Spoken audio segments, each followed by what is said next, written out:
तुमच्याकडे किती मोठं धन असेल, महाशक्ती, इलेक्ट्रोनिक बॉन्ड, सगळे काही पैसे तुम्ही इकडे तिकडे फेकाल, पण डॉक्टर बाबासाहेब आंबेडकर महामानव यांचा महाराष्ट्र तुमच्या समोर झुकणार नाही आणि संविधानाचं रक्षण करणार म्हणजे करणारच. गद्दारी किती लोकांनी केली असेल, किती लोक तिथे विकत घेतले असतील, किती खोके धोके. हे झालंय, बरोबर आहे ना, बोलतोय ना मी, खरं बोलतोय. प्रगती बघितली असेल तुम्ही त्यांची 50 खोके नंतर. कोणी 72 मजल्यावर घर घेतं, कोणी डिफेंडर गाडी घेतं, कोणी वाईनची दुकाने अजून करतात.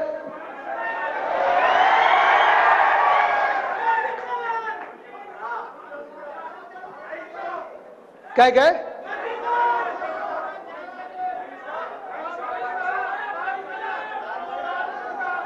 मी ऐकलेलं 12 होती हो, 2 दुकानं कमी कधी झाली.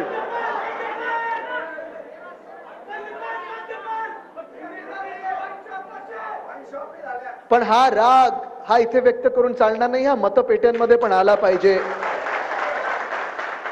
कारण आज मी तुम्हाला साधा प्रश्न विचारत आहे. 2 वर्षापूर्वीची गद्दारी झाली, जे आपल्या महाराष्ट्रात, मी जे सांगतोय, सतत सांगतोय की संविधान रक्षणाची लढाई संपलेली नाहीये. कारण ते संविधान जर बाजूला ठेवलं असेल, संविधानाचा अपमान पहिला कुठे झाला असेल तर तो ह्या महाराष्ट्रात झाला. कारण ह्या घटनाबाह्य सरकारला ज्या मिनिटाला आपल्या डोक्यावर बसवलं, एक घटनाबाह्य सरकार आपल्या डोक्यावर बसवलेलं आहे. कोर्टाचा निर्णय अपेक्षित आहे, जेव्हा येईल तेव्हा येईल, माहित नाही, तारीख पे तारीख होत चाललेली आहे.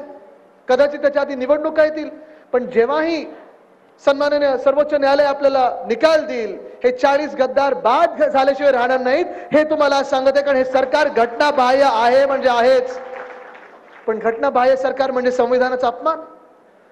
2 वर्ष कुठच्याही महानगरपालिकेच्या निवडणुका नाही म्हणजे लोकशाहीला बाजूला ठेवलेलं, चिरडलेलं आहे. आणि ह्या 2 वर्षामध्ये कोणी वाईनची दुकानं उघडत गेलं, कोणी डिफेंडर गाड्या घेत गेलं, कोणी मोठी घरं घेत गेलं, कोणी मोठे बंगले बांधत गेलं.